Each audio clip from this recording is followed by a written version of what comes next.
Olá, bem-vindos ao meu caótico mundo mágico. Hoje vamos para um assunto de medicina. Olha que legal, tem tempo que eu não falava isso aqui.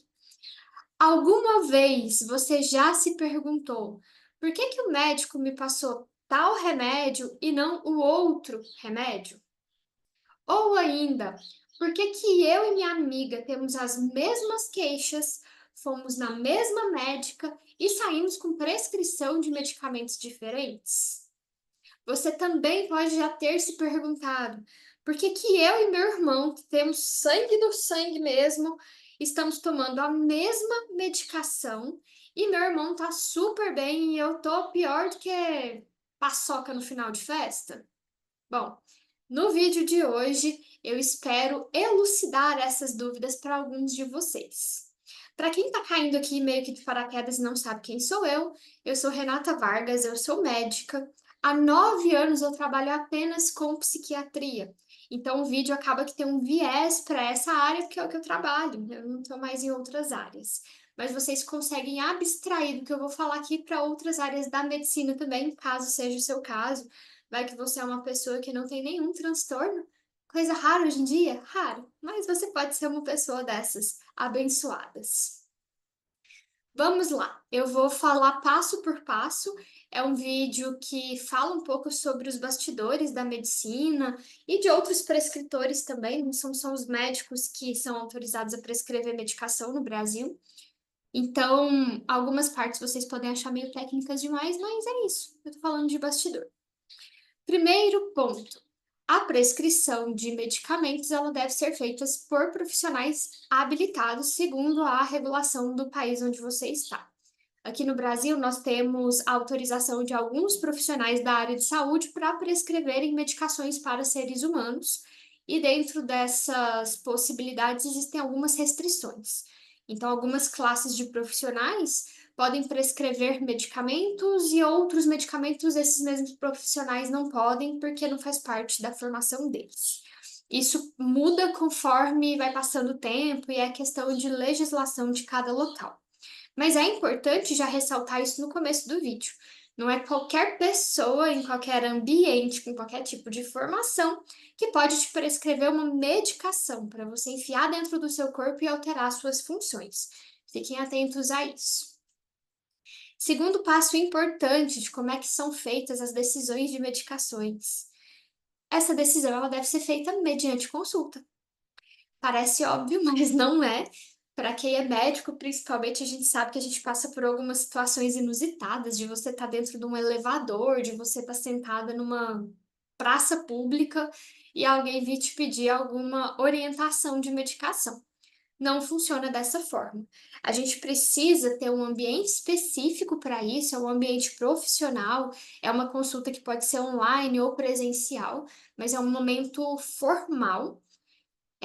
Se for uma consulta particular, obviamente vai ser mediante pagamento de honorário, porque é o trabalho do médico, é fazer uma prescrição. Se for uma consulta pelo plano de saúde, vai ser mediante passar a carteirinha do plano, que também é o pagamento do profissional. Se for uma consulta do SUS, é um direito do cidadão, mediante alguns deveres aí.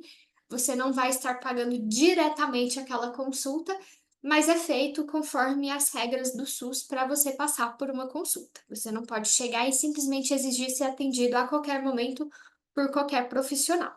Eu acho importante já salientar isso, porque a gente cada vez mais vive numa sociedade que o pessoal está meio sem limite e que acha que prescrever remédio pode ser em qualquer ambiente, que a gente tem obrigação de prescrever uma medicação mesmo a gente não conversando com a pessoa, e que se a gente recusa uma receita de remédio sem consulta, a gente está sendo malvado, egoísta e mercenário. Não é bem assim, não. A gente está respeitando ética e a gente está trabalhando conforme a gente foi formado para trabalhar, certinho?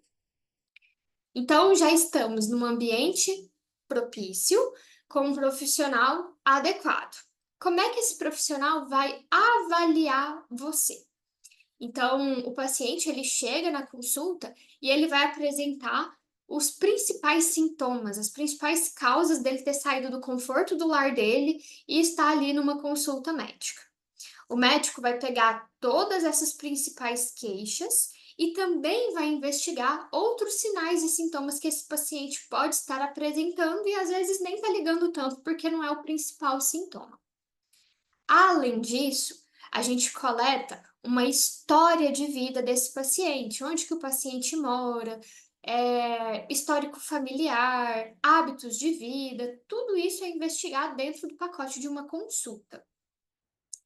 Com base na coleta de queixas principais, de sinais, de sintomas, de histórico do paciente, o médico já consegue elaborar dentro da cabeça uma lista de possíveis diagnósticos, que é o que a gente chama de hipótese diagnóstica.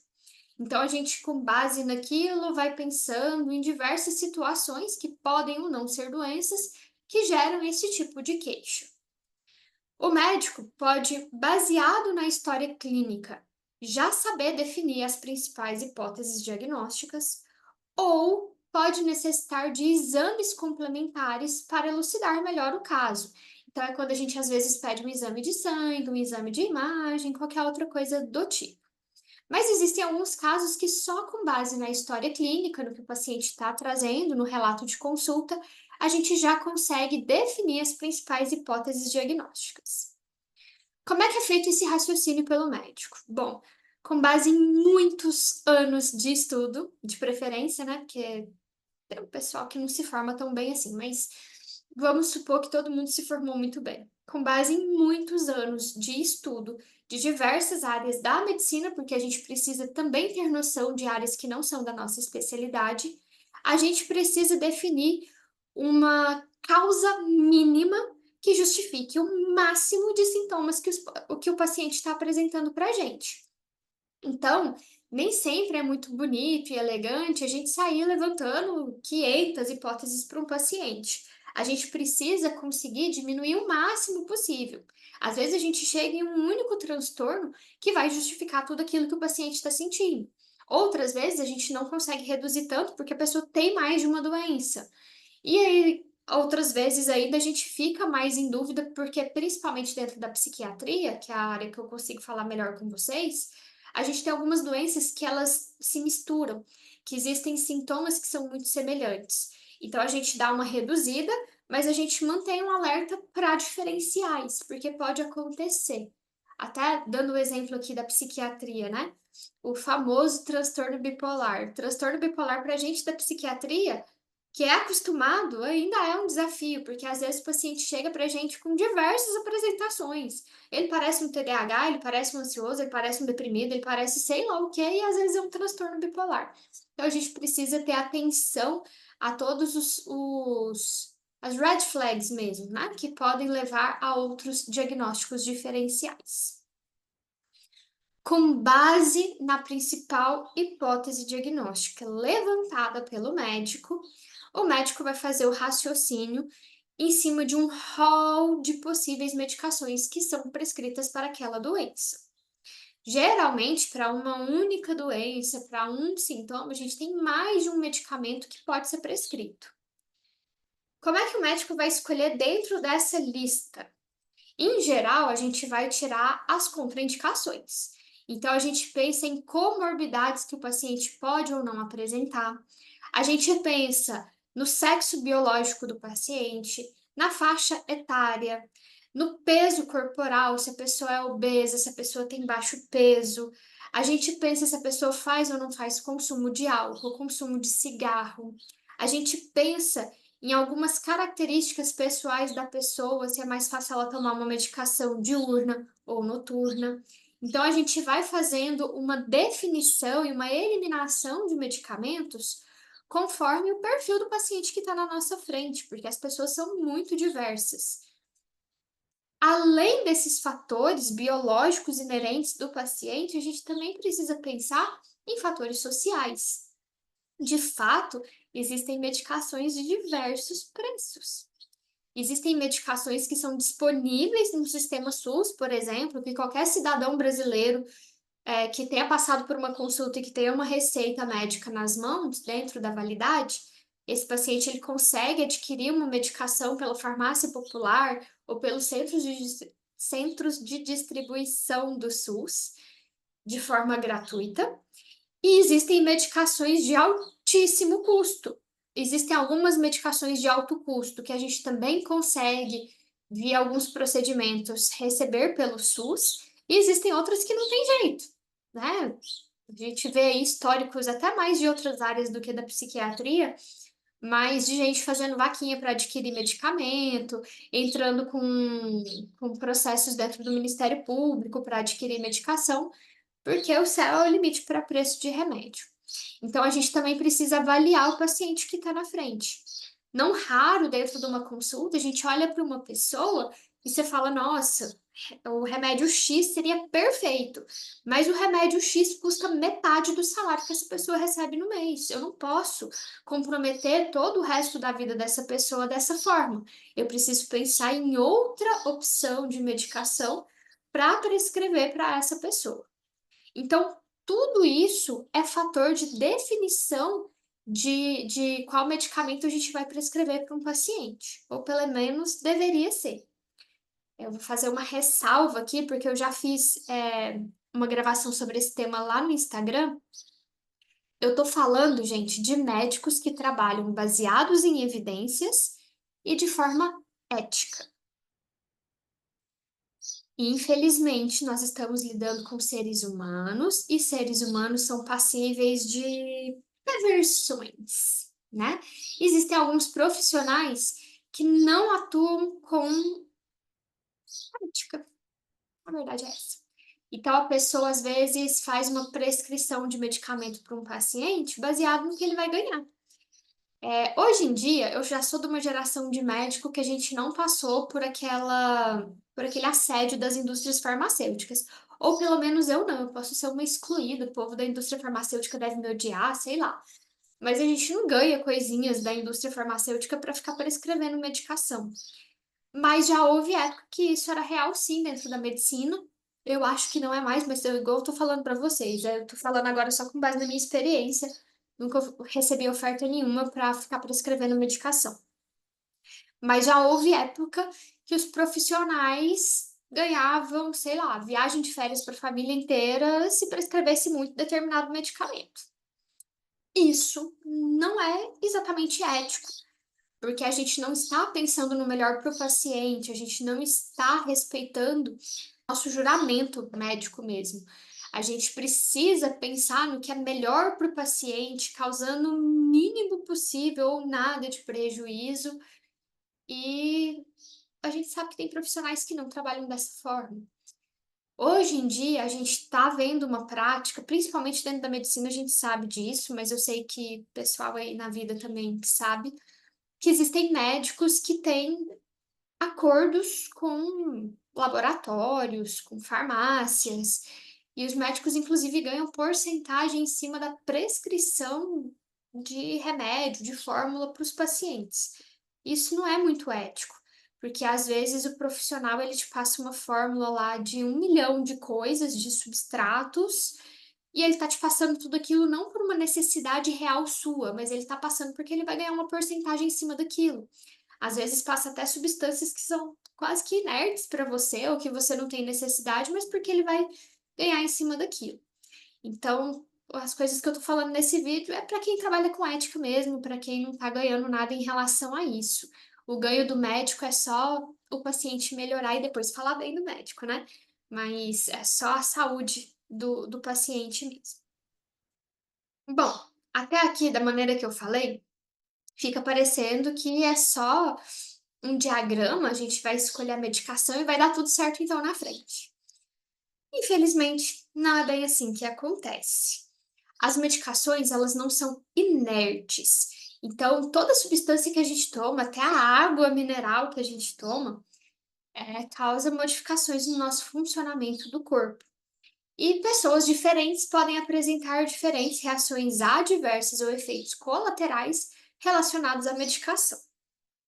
Alguns efeitos adversos que a medicação pode causar não são impeditivas do tratamento.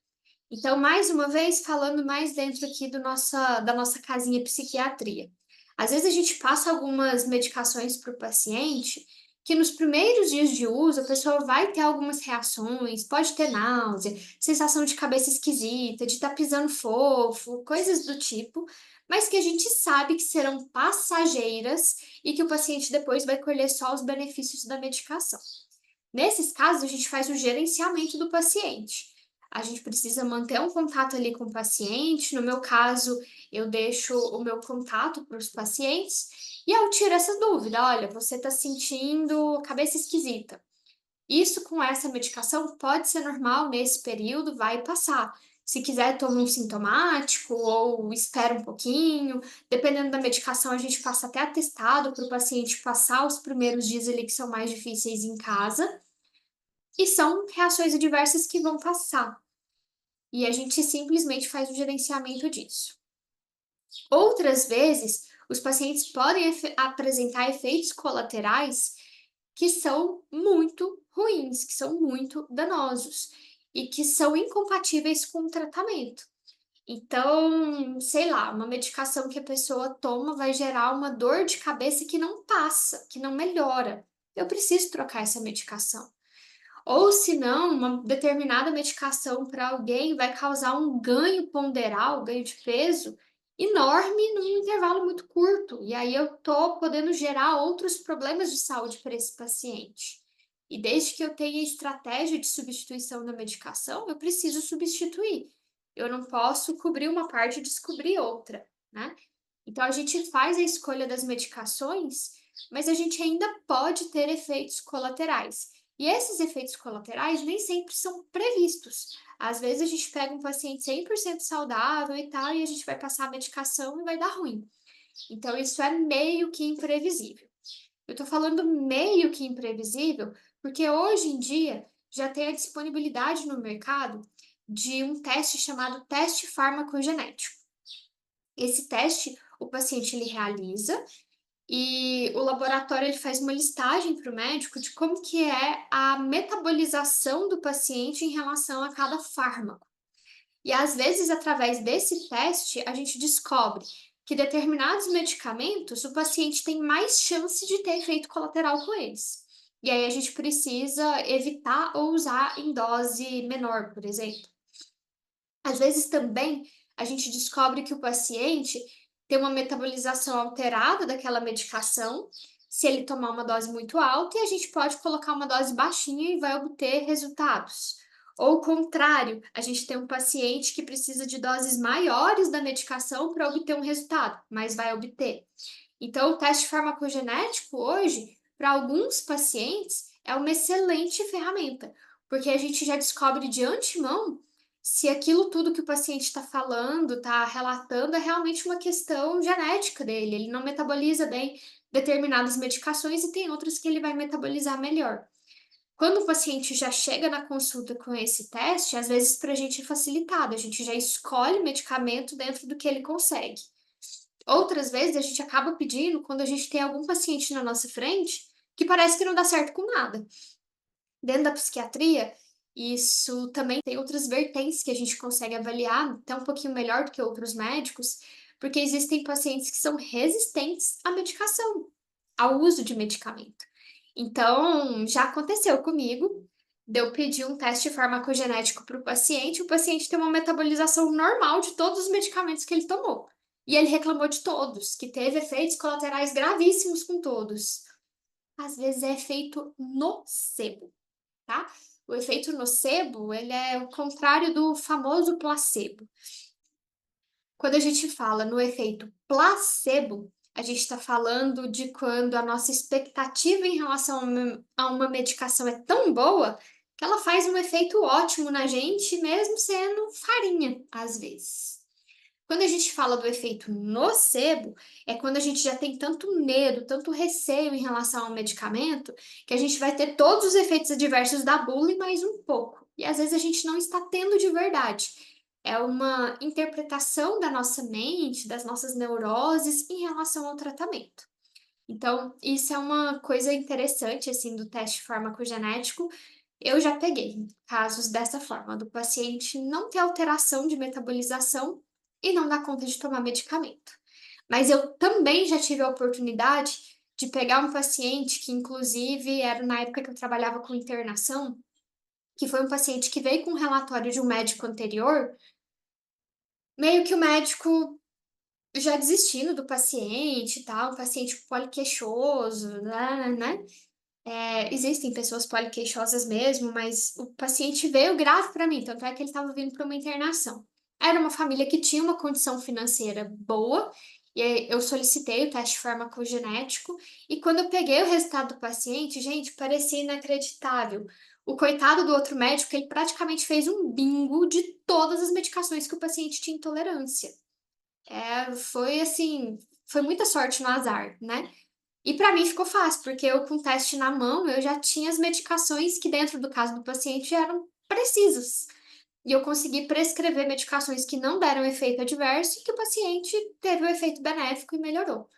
Mas aí com base na ciência e em outras peculiaridades ali do teste farmacogenético. Esse paciente em específico que eu tô falando, ele também tinha uma mutação de uma enzima, que é a metil-hidrofolato redutase, que ele precisava também fazer uma suplementação, uma complementação do metilfolato, da forma pura, para a gente ter uma produção de neurotransmissores. Dei uma desviada no assunto, quem sabe uma hora eu falo um pouquinho mais sobre essa questão também. Não é exatamente um desvio de assunto. Porque tem gente que tá tomando remédio e tá falando que não funciona, não funciona, não funciona, e às vezes tem uma alteração nessa bendita enzima. E a gente precisa dela funcionando bem, ou pelo menos do metilfolato disponível dentro dos nossos ciclos lá, para produzir serotonina, por exemplo, lá na frente. Então não adianta eu dar um antidepressivo para recaptar mais, serotonina, sendo que eu tenho uma produção de serotonina mais baixa, porque essa enzima não está funcionando lá no começo da cadeia. Já fica aí para esse vídeo também. Bom, então a prescrição de medicamento, ela pode não dar certo de primeira, por causa de efeitos colaterais que não dá para manter com o paciente. Uma outra dúvida que às vezes as pessoas perguntam, que eu até falei no começo do vídeo, é por que que a minha amiga tem as mesmas queixas que eu e saiu da médica com uma prescrição diferente da minha, mesmo tendo ido na mesma médica. Para começar, a gente não sabe o íntimo de todo mundo, mesmo sendo a nossa melhor amiga, às vezes a gente sabe de parte das queixas que ela tem, mas não sabe de outras, a gente não sabe exatamente o histórico dela, e isso são coisas que, conforme eu falei, o médico vai investigar na consulta. Então, às vezes, 2 pessoas têm os mesmos sintomas nesse momento, mas têm históricos de vida divergentes e que podem levar a hipóteses diagnósticas divergentes e, portanto, a prescrição de remédio é diferente. Outro fator que pode levar a essa diferenciação de prescrição, mesmo perante as mesmas queixas, é o perfil de cada paciente. Às vezes, a amiga tem uma tendência maior a ser obesa, e aí o médico precisa evitar uma medicação que pode dar ganho de peso. Às vezes, você tem uma comorbidade, uma doença, que não pode tomar determinados remédios, porque pode ter interação medicamentosa. Então, o médico faz a seleção com base no paciente que está na frente. Então essa coisa, assim, do tipo: "Vou pegar o remédio da minha vizinha, ela também é ansiosa, ela tá tomando e ela tá dando super certo com a sertralina dela". E aí eu vou e pego a sertralina, tomo e surto, porque às vezes eu tô ansiosa, mas eu sou bipolar. Tomei um antidepressivo, fiz uma virada maníaca. Ou às vezes a minha vizinha tá tomando um remédio ali super bacaninha, deixa eu ver aqui um exemplo, tá. Outro exemplo real que eu já passei na minha vida.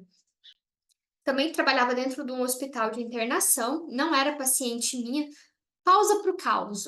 Editor, faz aí um trenzinho aqui que é pausa para o caos. Eu trabalhava num hospital psiquiátrico que tinha internação. E um dia eu estava lá atendendo o consultório e me chamaram para uma emergência de uma acompanhante de paciente. E aí eu fui correndo lá para ver o que que era, né? A paciente mesmo tinha sido internada, porque era tentativa de suicídio, precisava de acompanhante. A acompanhante, durante a internação, resolveu que ia tomar alguns remédios da paciente também. Acabou ocorrendo um erro ali de vistoria da bagagem delas para entrar dentro da clínica, e elas entraram com uma medicação que a paciente já tinha em casa. Porque dentro da clínica psiquiátrica, a equipe de enfermagem entrega só a medicação do horário para o paciente. Mas nesse caso houve um problema ali da vistoria da mala delas, e ela tinha trazido carbonato de lítio de casa dentro da mala. Como a paciente já estava recebendo carbonato de lítio dentro da clínica, que era a prescrição da paciente, sobrou essa caixinha que estava dentro da mala. E aí a acompanhante se automedicou, porque ela achou que o carbonato de lítio ia servir para a ansiedade, para a insônia dela enquanto ela estava na internação. Só que a acompanhante tinha como comorbidade hipertensão arterial e tomava uma medicação que é contraindicada misturar com carbonato de lítio. Resultado: ela intoxicou. O lítio acumulou dentro do corpo dela, não foi eliminado pelo rim, e a paciente intoxicou com lítio. Quando eu cheguei para ver a paciente estava parecendo que tinha tido um AVC. Super legal, a gente no hospital, sem muita estrutura. E aí eu fui conversar com a mulher, mas já ligando para a gente conseguir uma remoção de ambulância para a pessoa ir para um pronto-socorro clínico para fazer tudo. Principal hipótese naquele momento era um AVC, porque ela estava com dificuldade para falar, língua travada, ela meio assim. E enquanto eu estava nos corres com essas coisas e também fazendo o exame da paciente, da acompanhante da outra, ela me relatou isso. Porque aí eu perguntei, né, se ela tomava algum remédio, se ela já tinha alguma condição e tal. E ela me relatou que ela tomava um antipertensivo, papapá, papapá. Porém, como ela estava lá internada como acompanhante, ela estava ficando meio com insônia à noite, meio ansiosa, e aí ela tinha esse carbonato de lítio dentro da bolsa e tomou. E aí, ok, né? De todo jeito, ela foi encaminhada para um hospital clínico aqui de Goiânia. Eu consegui conversar com a médica que ia recebê-la lá, já avisei do que era já a principal hipótese.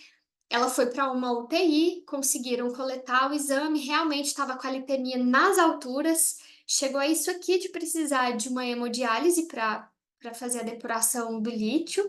Não chegou a precisar, mas ela teve que ficar na UTI, monitorada, até conseguirem fazer o manejo do caso.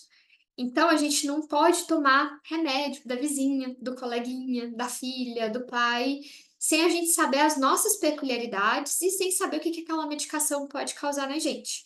E é por isso que algumas pessoas, mesmo com queixas semelhantes, tomam remédios divergentes.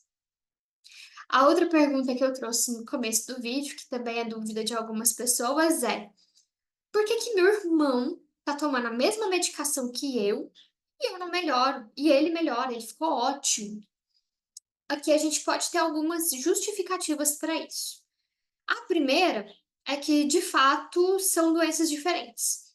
O médico é um ser humano, a medicina, por incrível que pareça, para algumas pessoas, não é uma ciência exata, então a gente tem inúmeras variáveis aí que acontecem, e pode ter acontecido do médico ter achado que o caso do irmão e da irmã era o mesmo, e às vezes não era. Então é por isso que o irmão melhorou e a irmã não melhorou. E aí precisa rever o diagnóstico da irmã para rever a estratégia de tratamento.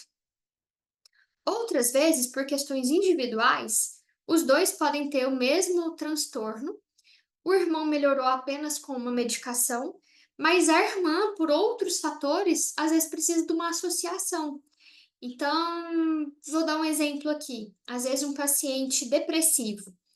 Tem paciente depressivo que a gente melhora toda a depressão apenas com um antidepressivo. Bacana. Tem alguns outros pacientes que a gente dá o antidepressivo, o paciente vai melhorando um pouco, mas, por exemplo, ele tem uma insônia, o sono dele está de péssima qualidade. E o antidepressivo não está conseguindo sozinho regular esse ciclo de sono. Por diversos fatores, isso pode acontecer. Em geral, a gente espera que uma só medicação resolva o máximo de sintomas, mas nem sempre é possível. E às vezes essa irmã não tá melhorando tanto, porque no esquema dela tá faltando uma medicação para auxiliar no sono, que às vezes o irmão não precisava e ela precisa, e o sono é um dos nossos principais pilares aí de saúde. Então isso também pode acontecer para diferenciar um paciente do outro, mesmo tendo a mesma doença e a mesma genética. E existe ainda um outro fator que dentro da psiquiatria é extremamente importante para a gente, que é em relação à adesão de tratamento geral. Às vezes a irmã não toma a medicação da forma adequada, para de tomar remédio no final de semana para beber, não faz atividade física, não faz terapia, não se expõe ao sol, não se alimenta de forma correta. Então o tratamento dela sempre vai ser mais precário em comparação ao irmão, que é Caxias, que toma a medicação no horário certo, que parou inclusive de beber a cervejinha do final de semana, porque ele sabe que o álcool é um depressor do sistema nervoso central. O irmão que está engajado numa terapia, o irmão que está fazendo atividade física certo, o irmão que foi no nutricionista e está com a alimentação balanceada. Então, o engajamento do paciente também diferencia o resultado que a gente vai ter com uma medicação. E aí eu reforço que em determinadas doenças, o resultado que a gente espera do remédio é uns 50, 60%. O resto, você que vai trilhar com as suas mãozinhas, e vai fazer a sua melhora. O remédio, ele só propicia a melhora, ele não vai fazer a melhora completa. Alguns pacientes não aceitam isso também, mas é verdade. E às vezes o fator da sua não melhora com uma medicação é você mesmo sendo a sua pedrinha no meio do caminho, fazendo coisinhas erradas, indo dormir 2 horas da madrugada para assistir dorama. Acontece. Principalmente em adultos. A gente é adulto, a gente escolhe os caminhos que a gente vai trilhar e nem sempre são os caminhos mais saudáveis para a gente. Eu acho que agora eu consegui tirar a dúvida de algumas pessoas em relação à seleção de medicamentos que é feita para cada paciente. Caso você que esteja assistindo esse vídeo ainda tenha ficado com alguma dúvida, pode mandar aqui nas perguntas que com o tempo eu vou respondendo para vocês. Mas reforço, aqui dentro do YouTube eu não vou fazer uma avaliação sua, eu não vou fazer uma consulta sua. Isso aqui é só uma rede social. Então, dependendo da pergunta que você fizer, a minha resposta vai ser: converse com o seu médico assistente ou passe por uma consulta comigo que a gente conversa sobre isso melhor. E dependendo da dúvida, aí sim dá pra gente ir tirando aqui, porque às vezes tem algumas dúvidas que são dessas gerais que não perpassam por questões pessoais, tá bom? Espero que tenham gostado desse vídeo. É um assunto um pouquinho mais técnico, mas extremamente importante pra gente. E eu acho que sim, a gente tem que ter essa curiosidade de saber como é que os profissionais que nos atendem estão nos atendendo, com base em quê? São vozes da cabeça do médico? Não, tudo tem uma sistematização, um raciocínio clínico. Então é isso. Beijo, segue crazes. Até o próximo vídeo aqui do nosso canal. Espero que seja em breve. Tchau!